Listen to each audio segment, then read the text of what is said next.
Hey guys, I've probably just played one of the greatest games in my chess career. And it was in the King's Gambit, one of the most dubious, aggressive openings ever available. I decided to play it because I did it for the content, and it really paid off. I played with 97% accuracy according to the chess engine called Stockfish, the strongest chess engine at the time. And I'm still processing this game. I was playing against a woman FIDE master, Martina Volkova. She's rated around 2100 ELO. So I was playing with the white pieces, and I decided, why not go for craziness? Why not try and use the King Gambit? Yes, it's probably refuted at the engine level. It's not the best opening objectively, but it's interesting, it's crazy, and I like attacking chess. So I will show you the game, and you will maybe want to use it as well, this weapon.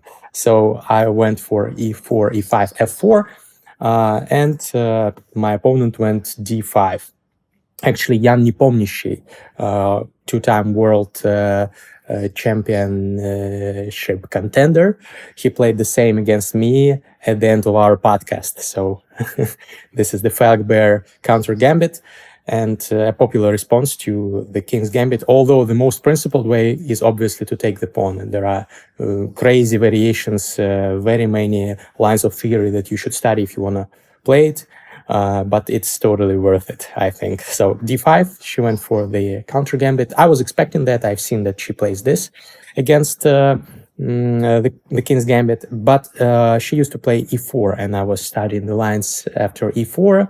There is some advantage for white. This is the old line, not the best one.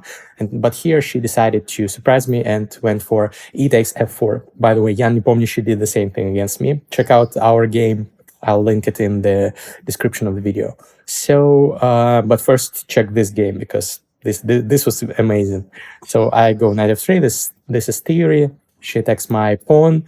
I give her a check, all theory. Here there are many moves. The most principled one is, I think, c6. That's what Jan Nepomniachtchi played against me. Then d takes, knight takes, and there are many interesting variations here.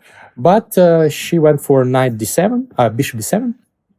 Well, it's a little bit less strong, but still it's around equal for black. They develop here the knight and a castle. And yes, black could take this pawn, but I wanted to go c4 here. And after this, I can go d4, and sooner or later, I will win this pawn. So this will be, this is an interesting line, by the way, check and a fork. But there is a knight e3. Bishop takes, and there are some lines after that leading to approximate equality, which is a relatively good thing for a King's Gambit player with white, because engines think that King's Gambit is worse for white.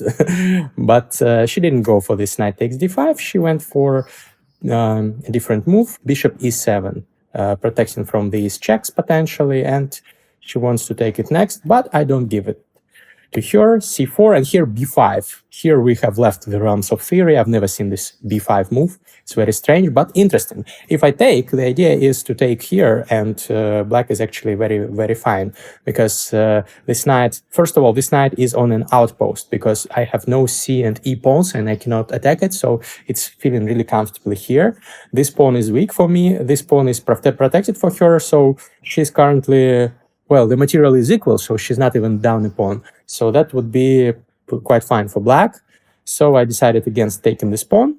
The computer, by the way, it says b3 is the best move. I've thought about it for some time, but I decided d3 is more logical, protecting this pawn. And also I want to take that f4 pawn.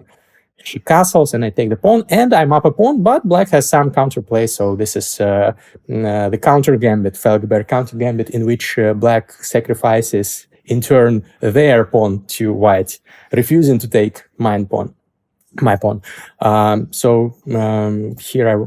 Here we exchange. She gave me a check, and I have to retreat.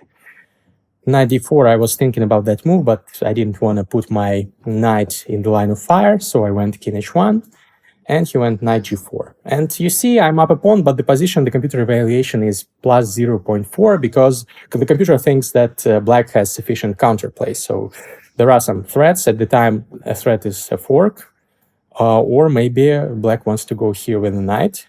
Also, I will have to exchange the bishop for the knight, and black will have the unopposed dark squared bishop, very powerful, very strong. So there are many motifs in this position. I was thinking here for a long time before making the move. I was thinking about the move knight g5. I tried to make it work. So I attack this knight, and if this fork, this doesn't work because I have queen c2, and it's a double attack on the bishop and the checkmate threat, so that would be losing for black. But I decided against moving knight g5 because I saw this response by black, and I didn't know what to do because I thought, well, queen f3 probably defending from this, but then h6. And my knight is not looking too good. It has to retreat to the rim, because otherwise this doesn't work. She would just take and fork me, and again I have to give up the exchange. I have some compensation, but I don't need to give up anything. I'm already better. So knight g5, I thought about it for like 15 minutes probably, but decided no, I will not do that. I also thought about queen d2, but I didn't like rook e8, knight c3, and bishop e3. And if I take, she takes and forks my rook and the pawn, and I lose the pawn, and it's around equal. I didn't want to allow that. So in the end, after thinking for like 20 or even 25 minutes, I went for queen c2, which is one of the best moves according to the computer. Nice to hear that. So queen f6, attacking my bishop. And here I go knight g5, attacking h6, the h7 pawn, threatening checkmate. And here I calculated some responses that she could have, like g6, like queen g6, and I like them for me, but I didn't see queen h6, which is the move that she chose, because I thought it's just stupid. This is like very strong. Those threats, for example, I thought from afar, I thought that I could go knight e6. Turns out it's a bad move. I've seen it after she played queen h6, because in this variation she can sacrifice the queen. And turns out I cannot take the queen on pain of checkmate. That would be tragic. Also, I cannot take here. Same idea. Sacrificing the queen and checkmating me. So that's something that would have been tragic, but I saw that obviously, and I went for knight e4. Also a discovered attack on the queen, and I want to take that bishop. She went queen g6, and she doesn't want me to take that bishop, because if I take it, obviously I lose the queen. So because of this, I go knight b to c3, protecting this knight and activating my pieces. And I really liked my position at this point. I'm up a pawn. Yes, she has some counterplay, but I don't see anything too fatal for myself. I will activate my rook next and try to win this game, because I'm up a pawn. That's my plan. She goes rook e8, I go rook a1. She goes bishop d4. I thought it's a strange move. Yes, the idea is understandable. She wants to take, and I cannot take with my knight because of the pin. And if I take with the queen, this knight is hanging, so that's a threat. But still, I have this queen d2, and I thought I'm very much better. And the computer agrees. It's already plus 1.36. So Stockfish thinks that I'm up a full pawn and no more compensation for black. At this point, my opponent started thinking. She realized maybe she made some rash decisions, but she decided to take the knight. Maybe it's the best move here, but still, it's not clear how black should proceed. She went for activity. She wants to put her knight here and then check me. And two knights as a combination attacking my king could be dangerous, but I decided to prevent all that and went h3, which is a top engine move. So I calculated the variation that could happen. I thought that she could sacrifice two knights for a rook and a pawn and open up my king. But I thought it's not nothing crazy. So this is one of the lines the computer gives, but it's still losing according to Stockfish. And that's the line that she went for. So the line is rook takes, and then knight d3, attacking the rook. And once I take that knight, the knight takes my rook, and I take that rook. Queen takes pawn here, and I take that pawn. That's what I calculated in my mind, and I thought this should be winning. I have a bishop and a knight for this rook, which is not activated. Also, I have this pawn. After taking this, I have this passed pawn that will march down to the finish line, and I thought I should be winning in that endgame. But she still went for it. She thought that maybe my king will be weak. And yes, my king is weak, but I decided to go for it, and I decided to try my chance in winning this endgame. Should be winning, I thought. I took this pawn, she took that pawn, and I went g6. And the problem is that for her, that my bishop is controlling the square, the d8 square, the queen square for my pawn, and it's really difficult for black to do anything. Black cannot activate the rook, and the threat is, for example, black wants to make some loft for the king, like h6, but here I can go just d7, and if she takes, I can check her, and she will have to give up the rook for a bishop, and this is a technically winning endgame, extra knight. But even better would be in this position, queen e4, I think, attacking both the queen and the rook, and she has to take. And that endgame is very easily winning, because I go d7 and I go d8 queen, and without the queens, it's even easier to win.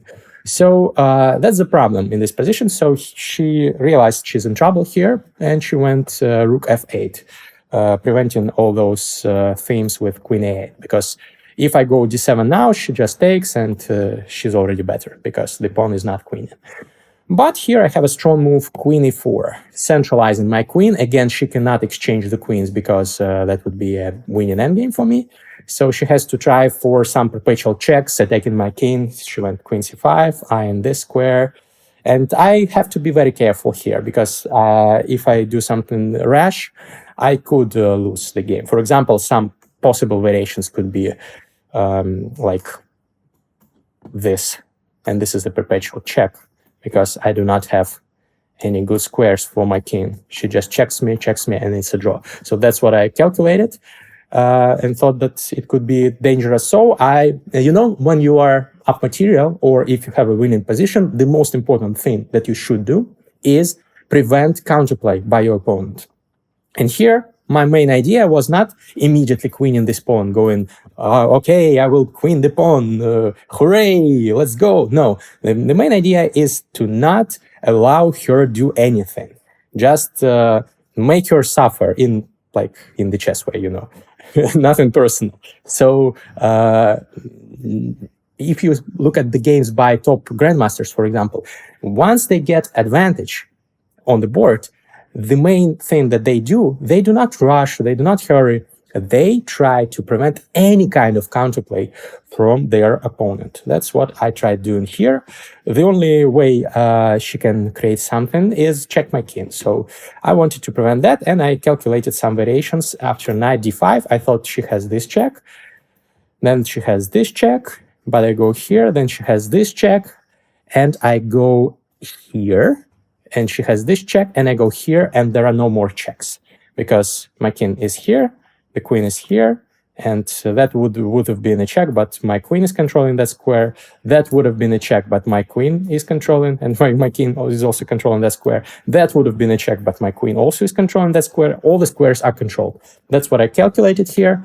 That's exactly what happened. So check, check, check, check, check, check, check, and there are no more checks. She decided here to go f5, but I just check her and go d7 here. Now I'm not afraid, because I calculated that she has this check, but I go back. She cannot check me over here because of my queen. So the only available check is queen d4, and I block with my knight. And this knight protects the d1 square from e3. So she cannot check me from d1 because the knight is controlling that square. And there are no other checks in the position. So that's exactly what happened. Check, check, and I block, and I'm absolutely winning. So there are no more tricks by her. If she goes f4, I just go queen a8, for example. And she has to, she has nothing. I don't see any counterplay here. She went h6, trying to make loft for the king, but I went queen e7. And in this position, she resigned, because if she moves like rook g8, for example, I just queen. And here I have 2 extra pieces in this endgame, which is absolutely winning. So I played this game at 97% accuracy. I'm still surprised maybe I started playing chess better. Maybe my lessons with my grandmaster coach are paying off, because I really made no significant mistakes, no inaccuracies in this game. The only mistake or inaccuracy in this game, according to the computer, was around here, where b3 was the strongest move, and I went for d3. Even though it's not like a horrible inaccuracy, it's just the second line of the computer, not the first one. So maybe Kramnik will investigate me after this game, but I have nothing to to worry about, because I know that I was clean. And after this game, after this round, I am in the second place in the tournament. I have 5 points out of not 5, 4.5 points out of 6. And tomorrow will be the final round. I will be playing a young prodigy from Singapore, so I will try to prepare for him, and I'll try to play well, to be on the podium. At least that's what my goal is. Thank you for watching this, and leave your feedback in the comments. Did you like the King's Gambit? Do you want to use it as well? Goodbye.